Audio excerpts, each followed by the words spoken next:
നമ്മുടെ ജീവിതത്തിൻ്റെ നമ്മളിൽ നന്നായിരിക്കുന്നുവോ, നമ്മുടെ കുടുംബങ്ങളിൽ നന്നായിരിക്കുന്നുവോ എന്നതിൻ്റെ പൂർണ്ണ ഉത്തരവാദിത്വം നമ്മുടെ കരങ്ങളിൽ തന്നെയാണ്.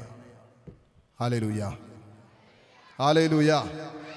നമ്മൾ ഒരാൾ തീരുമാനിച്ചാൽ മാറാവുന്ന എന്തെല്ലാം കാര്യങ്ങൾ നമ്മുടെ കുടുംബത്തിനുണ്ടാകും. ഇനി ഞാൻ തീരുമാനിച്ചാൽ എൻ്റെ കുടുംബത്തിൻ്റെ പ്രശ്നങ്ങളെല്ലാം മാറണമെന്നില്ല എങ്കിൽ പോലും എന്നിലൊരു മാറ്റം സംഭവിക്കാൻ ഞാൻ തീരുമാനിച്ചു. എന്നിലൊരു മാറ്റം സംഭവിക്കാൻ ഞാൻ തീരുമാനിച്ചു. എന്നിട്ട് വേറെ ആരും തീരുമാനിക്കണം.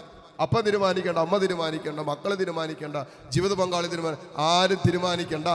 ഞാൻ എന്തായി തീരണമെന്നുള്ളത് എൻ്റെ എൻ്റെ എൻ്റെ മാത്രം തീരുമാനമാണ്. സ്വരത്തിൽ പറയാം ഹല്ലേലൂയ, ഹല്ലേലൂയ. ഇത് ഭൗതിക ജീവിതവുമായി മാത്രം ബന്ധപ്പെടുത്തി ചിന്തിക്കരുത്. എനിക്ക് എഞ്ചിനീയർ ആകണമെന്ന് ആഗ്രഹം ഉണ്ടായിരുന്നു, പക്ഷേ വീട്ടിൽ സാമ്പത്തിക ശേഷിയില്ലായിരുന്നു. എനിക്ക് ഡോക്ടർ ആകണമെന്നായിരുന്നു ആഗ്രഹം, പക്ഷെ അതിനുള്ള ഫീസ് അടയ്ക്കാനുള്ള കാശില്ലാത്തതുകൊണ്ട് ഞാൻ ആയില്ല. അല്ല, ഭൗതിക ജീവിതത്തിൻ്റെ കാര്യങ്ങളെക്കുറിച്ച് മാത്രമല്ല ഇവിടെ പറഞ്ഞുകൊണ്ടിരിക്കുന്നത്. നിന്റെ ആത്മീയ ജീവിതത്തിൽ നീ എത്ര കണ്ട് വളർന്നു എന്നുള്ളത്, നിന്റെ വിശുദ്ധ ജീവിതത്തിൽ നീ എത്ര കണ്ട് വളർന്നു എന്നുള്ളത്, നിന്റെ ദൈവത്തോടുള്ള ബന്ധത്തിൽ നീ എത്ര കണ്ട് അഭിവൃദ്ധി പ്രാപിച്ചു എന്നുള്ളത്, നിന്റെ പ്രാർത്ഥനാ ജീവിതത്തിൽ എത്ര കണ്ട് നീ ഉന്നതി പ്രാപിച്ചു എന്നുള്ളത്, നിന്റെ ആത്മാവിന്റെ ക്ഷേമസ്ഥിതി എത്രമാത്രം വളർന്നു എന്നുള്ളത് നിന്റെ തീരുമാനമാണ്. ഹല്ലേലൂയ. നമുക്ക് ആരും പഠിക്കാൻ പറ്റിയല്ല. കർത്താവിന്റെ മുമ്പിൽ ഒരു നാൾ നമ്മൾ നിൽക്കണം. ഇന്നല്ലെങ്കിൽ നാളെ കർത്താവിന്റെ ദിനത്തിൽ, ഞാൻ അവനെ കണ്ടുമുട്ടുന്ന ദിനത്തിൽ അവന്റെ മുമ്പിൽ പച്ചയ്ക്ക് ഞാൻ നിൽക്കണം. ഇപ്പൊ ഞാൻ ആരെ പഠിക്കും? ഞാൻ ആരെ പഠിക്കും?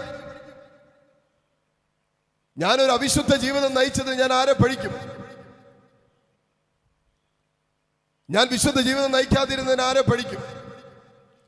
ഞാൻ പ്രാർത്ഥിക്കാതിരുന്നതിനും ദൈവം എനിക്കായി ഒരുക്കിയ അനുഗ്രഹങ്ങൾ സ്വന്തമാക്കാതിരുന്നതിനും ഞാൻ ആരെ പഠിക്കും? ഞാൻ ആരെ പഠിക്കും?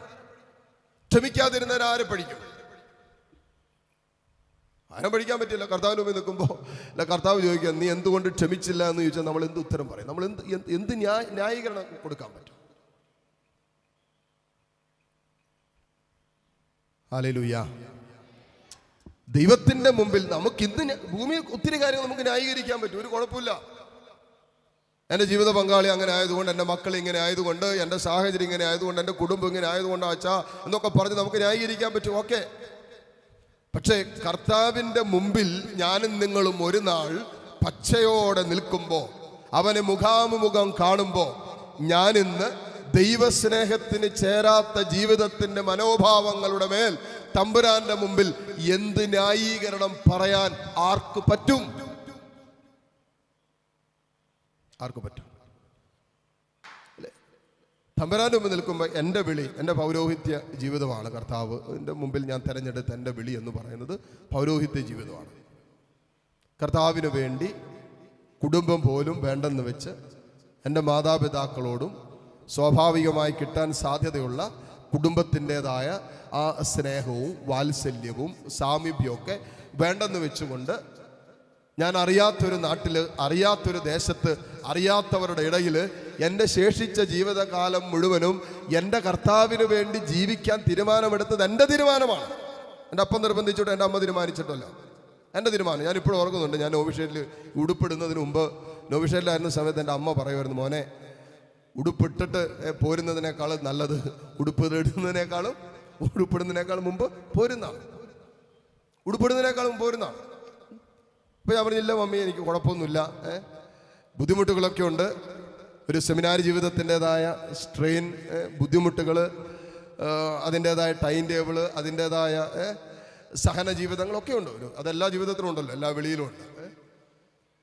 പിന്നെ ഫിലോസഫി, തിയോളജിയൊക്കെ പഠിക്കുന്ന സമയത്ത് ഞാനിപ്പോഴും ഓർക്കുന്നുണ്ട്, ഫിലോസഫി സെമസ്റ്ററൊക്കെ പഠിക്കുന്ന സമയത്ത് നമുക്ക് ഒരു വൊക്കേഷൻ ക്രൈസിസ് ഒക്കെ ഉണ്ടാകും. നിൽക്കണോ വേണ്ടേ, പോണോ വേണ്ടേ എന്നൊക്കെ ചിന്തിച്ച സമയമൊക്കെ ഉണ്ടായിട്ടുണ്ട്. അപ്പം ഞാൻ തീർച്ചയായിട്ടും ചെന്ന് നമ്മുടെ അങ്ങനെയൊക്കെ ഒരു ചിന്ത വരുമ്പോൾ നമ്മൾ ആദ്യം നമ്മുടെ ആത്മീയ ഗുരുവിനെ പോയി കാണും, സ്പിരിച്വൽ ഡയറക്ടർ. നമുക്കൊരു സ്പിരിച്വൽ ഡയറക്ടറുണ്ട്. അപ്പോൾ നമ്മൾ അവരുടെ അടുത്ത് പോയിട്ട് പറയും, അതെനിക്ക് എന്താണെന്നറിയില്ല, ഈയിടെയായിട്ട് എനിക്ക് ഈ വിളിയിൽ നിലനിൽക്കാൻ പറ്റുമോ എന്നുള്ളൊരു സംശയമുണ്ട്. എൻ്റെ കഴിവുകൊണ്ട് എനിക്കിത് മുന്നോട്ട് പോകാൻ പറ്റുമെന്നോ വല്ലാത്തൊരു ബുദ്ധിമുട്ട് എനിക്ക് തോന്നുന്നുണ്ട്. എല്ലാ മേഖലകളിലും എനിക്ക് കർത്താവിനോടുള്ള ആ ബന്ധത്തിൽ പൂർണ്ണമായി നിലനിന്ന് പോകാൻ പറ്റുമോ എന്നെനിക്കൊരു സംശയം എൻ്റെ മനസ്സിലുണ്ട്. അതുകൊണ്ട് ഈ പൗരോഹിത്യ ജീവിതം അവസാനിപ്പിച്ച് മറ്റേതെങ്കിലും വെളിയിലേക്ക് പോയാലോ എന്നൊരാലോചനയും എൻ്റെ മനസ്സിലേക്ക് വരുന്നുണ്ട്. നമ്മൾ തീർച്ചയായിട്ടും സ്പിരിച്വൽ ഡയറക്ടറിൻ്റെ അടുത്ത് പോയിട്ട് പറഞ്ഞപ്പോൾ എനിക്കിപ്പോഴും ഓർമ്മയുണ്ട്. എൻ്റെ സ്പിരിച്വൽ ഡയറക്ടർ എന്നോട് പറഞ്ഞൊരു കാര്യമാണ്, വിജിലേ, നിന്റെ കഴിവ് കൊണ്ട് ഈ പൗരോഹിത്യ ജീവിതത്തിൽ നിനക്കെന്ന് മാത്രമല്ല ആർക്കും പിടിച്ചു നിൽക്കാൻ പറ്റിയല്ല. അച്ഛൻ പറഞ്ഞതാണ്, ഇതിലെ നിനക്ക് മാത്രമല്ല പൗരോഹിത്യ ജീവിതത്തിൽ കർത്താവിനോടുള്ള ബന്ധത്തിൽ, ദൈവത്തോടുള്ള ബന്ധത്തിൽ, ആ ഉടമ്പടി ബന്ധത്തിൽ നിനക്ക് മാത്രമല്ല ഒരു വൈദികനും തൻ്റെ കഴിവ് കൊണ്ട് പിടിച്ചു നിൽക്കാൻ പറ്റുകയില്ല. ദൈവത്തിൻ്റെ കൃപ കൊണ്ട് മാത്രമേ പറ്റൂ. വിളിച്ചവൻ വിശ്വസ്തനാണ്, അവനോട് വിശ്വസ്തനായിരുന്നാൽ മതി, കൃപ കൊണ്ട് നിറച്ചോളും. ഹല്ലേലൂയ. നിങ്ങളൊന്ന് ആലോചിച്ചൊക്കെ, ഒരു ഞങ്ങളുടെ പിന്നെ പോട്ടെ നോക്കിയാൽ, ഒരു കുടുംബജീവിതം നിങ്ങൾ ആരംഭിക്കുമ്പോൾ ആലോചിച്ചൊക്കെ, രണ്ടുപേര് രണ്ട് ദിക്കിന്ന്, രണ്ട് വീട്ടിൽ നിന്ന്, രണ്ട് ക്യാരക്ടർ, രണ്ട് സ്വഭാവമുള്ളവർ, രണ്ട് ഭാഷാശൈലി ഉള്ളവരായിരിക്കാം. ഒത്തിരിയേറെ വ്യത്യസ്തതകളും ഒത്തിരിയേറെ സ്വഭാവത്തിൻ്റെതായ വ്യതിയാനങ്ങളുള്ളവർ ഒരൊറ്റ സുപ്രഭാതത്തിൽ ഒരു അൾത്താരയുടെ മുമ്പിൽ കരം കോർത്ത് പിടിച്ചിട്ട് ഇന്നു മുതൽ മരണം വരെ ഞങ്ങൾ ഒരുമിച്ച് ജീവിക്കാൻ തീരുമാനമെടുക്കുന്നു എന്ന് പറയുമ്പോൾ അത്ര എളുപ്പമാണെന്നാണ് വിചാരിച്ചത്. ഹല്ലേലൂയ. എളുപ്പമല്ലെന്നുള്ള കാര്യം നിങ്ങൾക്ക് അറിയാം, ഞാൻ പറയേണ്ട കാര്യമില്ല. നമ്മൾ ഓരോ ദിവസവും വേദനയോടെ കേട്ടുകൊണ്ടിരിക്കുന്ന വിഷയമാണ് ഇതത്ര എളുപ്പമല്ല എന്നുള്ളത്. എളുപ്പമല്ല. കർത്താവിൻ്റെ മുമ്പിൽ എടുത്ത വിവാഹത്തിൽ ഭാര്യ ഭർത്താക്കന്മാർ ഒരുമിച്ച് ദൈവത്തിൻ്റെ മുമ്പിലെടുത്ത ആ ഉടമ്പടിയിൽ നിലനിൽക്കുക എന്നുള്ളത് അവരുടെ കഴിവ് കൊണ്ടോ അവരുടെ പരിശ്രമം കൊണ്ടോ അവരുടെ അധ്വാനം കൊണ്ടോ സാധ്യമായ വിഷയമല്ലാത്തത് കൊണ്ടാണ് കർത്താവ് പറഞ്ഞത്, കൃപ ലഭിച്ചവരല്ലാതെ മറ്റാരും, കൃപയില്ലാതെ ഒന്നും ആരും ഇതിനകത്ത് പിടിച്ചു നിൽക്കാൻ പോകുന്നില്ല. Hallelujah, hallelujah. അതൊരു ഏത് ഉടമ്പടി ബന്ധമാണെങ്കിലും അങ്ങനെയാണ്. ഏത് ഉടമ്പടി ബന്ധമാണെങ്കിലും നമ്മളെല്ലാം കർത്താവിനോടുള്ള ബന്ധത്തിൽ വിശുദ്ധ ജീവിതത്തിനായി ഒരു ക്രിസ്തീയ ജീവിതത്തിലേക്ക് പ്രവേശിച്ചപ്പോൾ ഉടമ്പടി ബന്ധം ചെയ്തവരാണ്. മാമോദീസായിലൂടെ വിശുദ്ധ ജീവിതത്തിലേക്ക് അവന്റെ ശരീരത്തിന്റെ ഭാഗമായി നമ്മൾ മാമോദീസായിലൂടെ, എന്നിട്ട് ഒരു ഉടമ്പടി, അവനോടുള്ള ബന്ധത്തിൽ ഒരു ഉടമ്പടി, വിശുദ്ധ ജീവിതത്തിനായി കർത്താവ് നമ്മളെ തെരഞ്ഞെടുത്തു. Hallelujah, hallelujah. അപ്പോ പൊതു പൗരോഹിത്യത്തിലെ മാമോദീസായിലൂടെ പൊതു പൗരോഹിത്യത്തിൽ അംഗങ്ങളായതോടുകൂടി നമ്മൾ അവനോടുള്ള ബന്ധത്തിൽ, ഒരു ഉടമ്പടി ബന്ധത്തിൽ ഒപ്പുവെച്ചവരാണ്. എന്നിട്ട് നമ്മൾ പറയും മാമോദീസയുടെ സമയത്ത് പിശാചിനെയും അവന്റെ ആഡംബരങ്ങളെയും ഞാൻ വെറുത്തുപേക്ഷിക്കുന്നു. അന്ന് പിന്നെ ഇത്രേ ഉണ്ടായിരുന്നുള്ളൂ, അതുകൊണ്ട് പിന്നെ നമുക്കറിയില്ല നമ്മളെന്നാ പറഞ്ഞതെന്ന്, അല്ലേ? ഇത് മാതാപിതാക്കൾ പറഞ്ഞുകൊണ്ടിരിക്കുമ്പോൾ ഈ സാധനം എന്ന് പറഞ്ഞുകൊണ്ട് കീറിക്കൊണ്ടിരിക്കുവായിരുന്നു. പിന്നെ എൻ്റെ തലയെ വെള്ളം ഒഴിച്ചപ്പോഴാണ് ഇതൊന്ന്.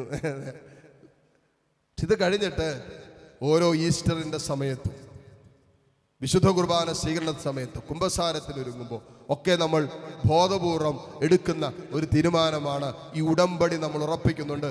എന്താണ്? പിശാചിനെയും അവൻ്റെ ആഡംബരങ്ങളെയും അവൻ്റെ സകല വഞ്ചനകളെയും ഞാൻ എതിർത്ത് നിൽക്കുമെന്നും ഉപേക്ഷിക്കുമെന്നും നാം പറയുന്നുണ്ട്. എന്നിട്ട് കൂട്ടിച്ചേർക്കുന്നൊരു കാര്യമുണ്ട്, എൻ്റെ കർത്താവിനെ, യേശു ക്രിസ്തുവിനെ എൻ്റെ ജീവിതത്തിൻ്റെ ഏകരക്ഷകനും നാഥനും കർത്താവുമായിട്ട് ഞാൻ ഏറ്റുപറയും. ഇതാണ് മാമോദീസായിലൂടെ ക്രിസ്ത്യാനികളായ നമ്മളെല്ലാവരും ദൈവത്തോട് ചെയ്ത ഉടമ്പടി എന്ന് പറയുന്നത്. ഇതാണ്. എന്താണ്? എൻ്റെ കർത്താവിനെ എൻ്റെ ജീവിതത്തിൻ്റെ ഏക കർത്താവും ഏകരക്ഷകനും ഏകനാഥനും ആയിട്ട് ഞാനിതാ ഏറ്റു പറഞ്ഞുകൊള്ളാമെന്ന്. കുറച്ച് കഴിയുമ്പോൾ നമ്മൾ അത് ബോധപൂർവം അത് വിശ്വാസത്തിൽ ഏറ്റെടുത്ത് പിന്നെ ഏറ്റു പറയാൻ തുടങ്ങും. മാമോദീസയുടെ സമയത്ത് നമ്മുടെ തലതൊട്ടപ്പനും തലതൊട്ടമ്മയും ഒക്കെ നമുക്ക് വേണ്ടിയിട്ട് ഈ വിശ്വാസ പ്രഖ്യാപനം നടത്തും. മക്കളെ, നമ്മൾ ഒരു കാര്യം അറിഞ്ഞിരിക്കുന്നത് നല്ലതാണ്. നമ്മുടെ ജീവിതത്തിൻ്റെയും കുടുംബത്തിൻ്റെയും ഒത്തിരിയേറെ അസ്വസ്ഥതകളുടെ കാരണം ഈ ഉടമ്പടി ബന്ധം, ദൈവത്തോടുള്ള ഉടമ്പടി ബന്ധം തകർന്ന് തകർന്ന് തകർന്ന് തരിപ്പണമായി കിടക്കുന്നത് കൊണ്ടാണ്. അവിടെ ദൈവം പ്രവർത്തിക്കുകയില്ല. അതുകൊണ്ടല്ലേ ദാമ്പത്യ ജീവിതത്തിൽ എന്തെങ്കിലും അസ്വസ്ഥതകളുണ്ടെങ്കിൽ ഒരു ഭാര്യയും ഒരു ഭർത്താവും ദൈവത്തോട് ഒരു ഉടമ്പടി ബന്ധത്തിൽ ഒപ്പുചേർന്നവരാണ്. അവരുടെ ദാമ്പത്യ ജീവിതത്തിൽ എന്തെങ്കിലും ചെറിയൊരു അസ്വസ്ഥതകൾ അവരുടെ ദാമ്പത്യത്തിൽ സംഭവിച്ചാൽ അവരിലൂടെ ഒഴുകേണ്ട, മക്കളിലേക്ക് ഒഴുകേണ്ട ദൈവകൃപയുടെ ഒഴുക്ക് സ്റ്റോപ്പ് ചെയ്യുക. പിന്നെ അങ്ങോട്ട് ഒഴുകാൻ.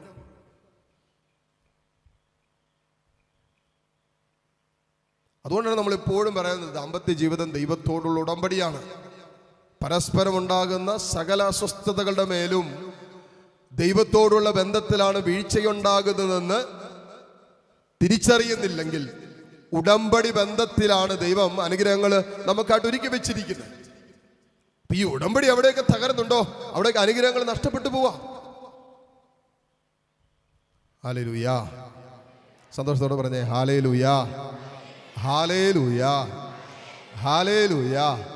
അതുകൊണ്ട് ദാമ്പത്യത്തിൽ ഉണ്ടാകുന്ന സകല അസ്വസ്ഥതകളും മക്കളിലേക്ക്, കുടുംബത്തിലേക്ക്, കുടുംബത്തിൻ്റെ അന്തരീക്ഷത്തിലേക്ക് അസ്വസ്ഥതകളായിട്ട് വ്യാപരിക്കും. അസ്വസ്ഥതകളായിട്ട്. അതിന് കാരണം ദൈവത്തോടുള്ളൊരു ഉടമ്പടിയിൽ നമ്മൾ അസ്വസ്ഥതകൾ ഉണ്ടാക്കി. ഉടമ്പടിയിൽ അസ്വസ്ഥത ഉണ്ടാകുമ്പോൾ നമ്മുടെ ജീവിതത്തിലും കുടുംബത്തിലൊക്കെ അസ്വസ്ഥത ഇങ്ങനെ അലയടിച്ചുകൊണ്ടിരിക്കും.